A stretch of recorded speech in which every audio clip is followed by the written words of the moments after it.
अगर सिर्फ एक रेक्टेंगल ही काफ़ी हो तो 1 मिनट टाइम फ्रेम को समझने के लिए, यानी एंट्री, स्टॉप लॉस और टेक प्रॉफिट, सब कुछ एक ही रेक्टेंगल पर आधारित हो और ये सब सिर्फ 4 सरल स्टेप्स पर आधारित हो।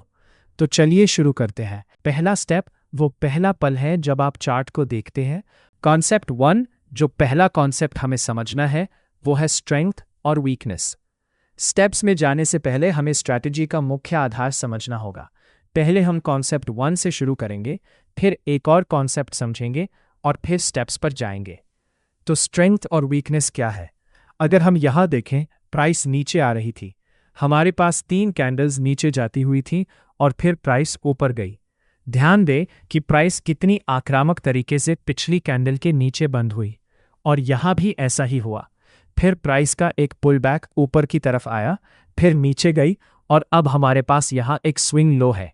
ये स्विंग लो आक्रामक तरीके से टूटा और ये कैंडल इसके नीचे बंद हुई।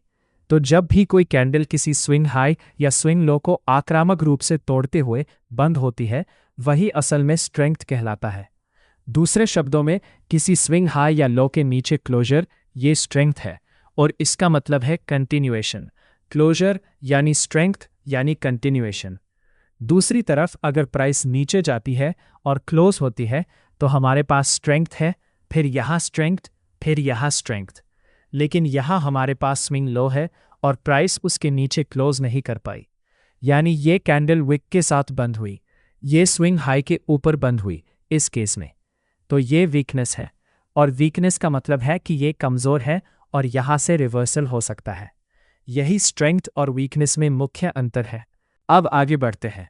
कॉन्सेप्ट 2 है मार्केट स्ट्रक्चर, और बहुत लोग मार्केट स्ट्रक्चर से पहले से परिचित हैं, लेकिन हम इसका एक क्विक ओवरव्यू लेंगे। इस स्ट्रैटेजी के लिए हमें इससे क्या चाहिए? तो यहाँ देखें, हमारे पास एक ब्रेकआउट स्ट्रक्चर है, इसका मतलब कंटिन्यूएशन है, और ब्रेकआउट स्ट्रक्चर का मतलब है स्ट्रेंथ। एक और ब्रेकआउट स्ट्रक्चर यानी स्ट्रेंथ, और यहाँ भी एक ब्रेकआउट स्ट्रक्चर यानी स्ट्रेंथ। यहाँ हमारे पास एक तरह की वीकनेस है और यहाँ भी वीकनेस है। अब प्राइस नीचे जा रही है, आप क्या उम्मीद करेंगे?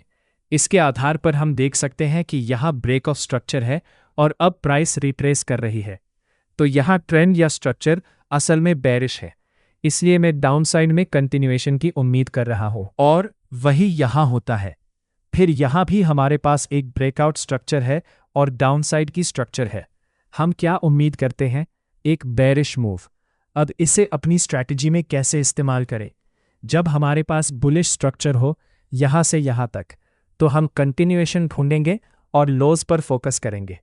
अगर प्राइस लो लेती है तो हम कंटिन्यूएशन की उम्मीद करेंगे, यानी ट्रेंड जारी रहने की उम्मीद। जब बेरिश ट्रेंड हो यहाँ से यहाँ तक, तो उसके बाद हम क्या उम्मीद करते हैं? डाउनसाइड में कंटिन्यूएशन। तो हम ट्रेंड की दिशा में वीकनेस ढूंढेंगे। ये रही वीकनेस और बेरिश स्ट्रक्चर है। हमें वीकनेस कहाँ मिलती है? इस रेंज के अंदर, यहाँ कंटिन्यूएशन। और अब यहाँ कहाँ? यहाँ डाउनसाइड की तरफ कंटिन्यूएशन। स्टेप 1, पहला स्टेप है वैलिड हाइज और लोज पहचानना। जब मैं वैलिड हाइज और लोज कहता हूँ तो इसका मतलब कोई भी हाई या लो नहीं, क्योंकि हम हमेशा हाई प्रोबेबिलिटी कंडीशंस पर फोकस करना चाहते हैं। तो हमें वैलिड हाइज और लोज पर फोकस करना है। वैलिड हाइज और लोज वे हो सकते हैं जो स्ट्रक्चर या ट्रेंड के अंदर हो। ये हमने पहले भी समझाया है। इम्बैलेंसेस के अंदर वाले हाइज और लोज भी एक तरीका है, और सेशन हाइज लोज भी।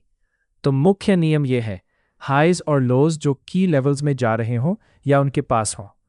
क्योंकि अगर आप गौर करें, इम्बैलेंस एक की लेवल है, स्ट्रक्चर में बहुत सारे की लेवल्स होते हैं, ऐसे हाइज और लोज की लेवल्स हैं। मुख्य नियम है कि हम उन हाइज और लोज को ढूंढें जो की लेवल्स के पास या अंदर हो। ये कुछ भी हो सकते हैं।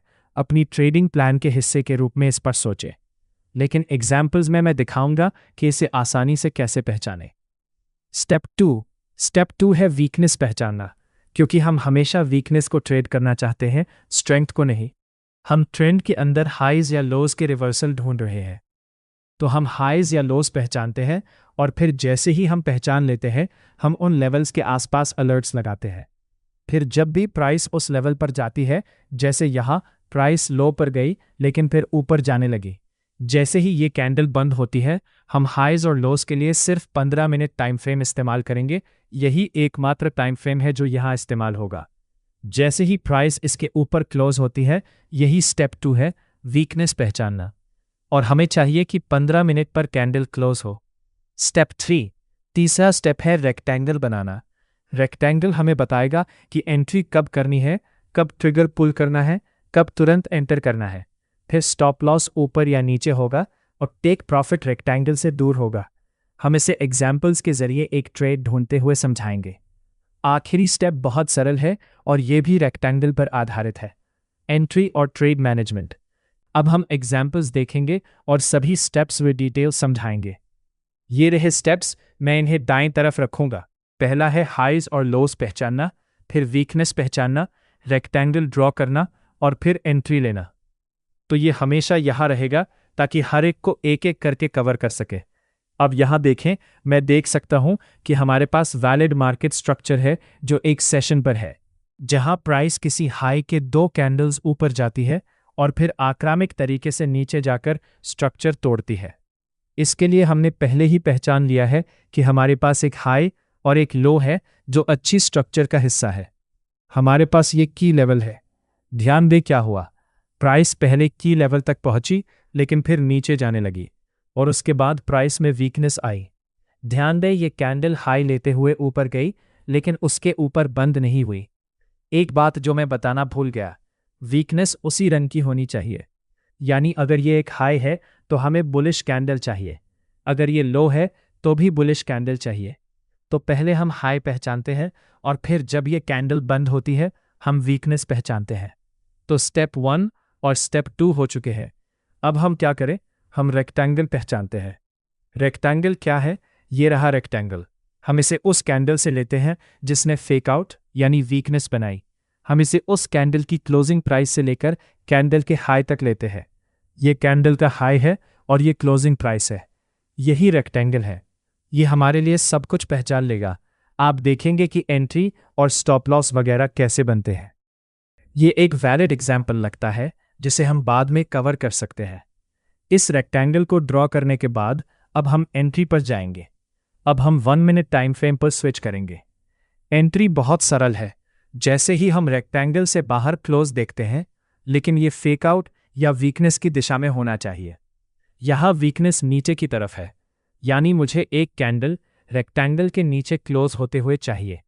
जैसे ही मैं ये देखता हूँ, वही मेरी एंट्री है, प्राइस एक्शन खेलते हुए। ये एक कैंडल आक्रामक तरीके से क्लोज हुई। यहाँ हम स्टॉप लॉस रेक्टेंगल के ऊपर रख सकते हैं और टेक प्रॉफिट अगला हायर लो हो सकता है। ईमानदारी से कहूँ तो इस केस में मैं रिट्रेसमेंट के लिए बेहतर एंट्री ढूंढना पसंद करूंगा, क्योंकि ये एक स्ट्रॉन्ग कैंडल है। ज़्यादातर मैं रिट्रेसमेंट देखना पसंद करता हूं ताकि इस प्राइस एक्शन पर हायर रिवॉर्ड मिल सके। और यहाँ हम वीकनेस पहचान सकते हैं। ये वीकनेस एक इम्बैलेंस के अंदर भी है, जो उन हाई प्रोबेबिलिटी सिनेरियोज में से एक है जिनकी मैंने बात की थी। तो इम्बैलेंस के अंदर एक लो लिया गया। देखें, ये रहा रेक्टेंगल। कभी कभी रेक्टेंगल बहुत बड़ा होता है और अगर 1 मिनट पर वैलिड स्ट्रक्चर हो और मुझे पता हो कि एंट्री कहाँ ढूंढनी है और बेहतर स्टॉप लॉस कहाँ रखना है, तो मैं 1 मिनट स्ट्रक्चर के हिसाब से बेहतर स्टॉप लॉस ले सकता हूँ। देखते हैं 1 मिनट प्राइस एक्शन पर क्या हुआ। ठीक है, ये ऊपर क्लोज हुआ। तो मैकेनिकली हाँ, ये एक एंट्री है, लेकिन मैं बेहतर एंट्री पसंद करूँगा, या अगर मुझे इसका पूरा भरोसा हो तो तुरंत यही एंटर कर सकता हूँ। तो ये मैकेनिकली एक वैलिड एंट्री है प्राइस एक्शन में। तो मैं यहाँ एंट्री ले सकता हूँ। स्टॉप लॉस रेक्टेंगल के नीचे जाएगा। अब हम क्या टारगेट कर सकते हैं? इस केस में मैं इस हाई को टारगेट कर सकता हूँ, जो एक बहुत बड़ा 8-1 है। अब एंट्री पर आते हैं। प्राइस एक्शन में ये कैंडल आक्रामक तरीके से ऊपर बंद हुई। मेरे लिए या तो मैं ट्रेड मिस कर सकता हूं, या मैं इस लेवल पर पुल बैक ढूंढूंगा। मैं इसे ज्यादा पसंद करूंगा, वरना मैं ये पूरा रिस्क नहीं लूंगा। या आप आधा रिस्क यहाँ ले सकते हैं और आधा रिट्रेसमेंट पर, और फिर मैं कम से कम इस लेवल की उम्मीद करूंगा, या कम से कम इस एक की। तो हमारे पास यहाँ भी एक और वीकनेस हो सकती है। तो प्राइस एक्शन खेलते हुए, ठीक है, हमें यहाँ पुल बैक मिलता है और उसके बाद ये देखने के लिए क्या हुआ, और ये लगभग 3 कैंडल्स के अंदर टेक प्रॉफिट तक पहुंच गया। पूरा वीडियो देखने के लिए बहुत बहुत धन्यवाद।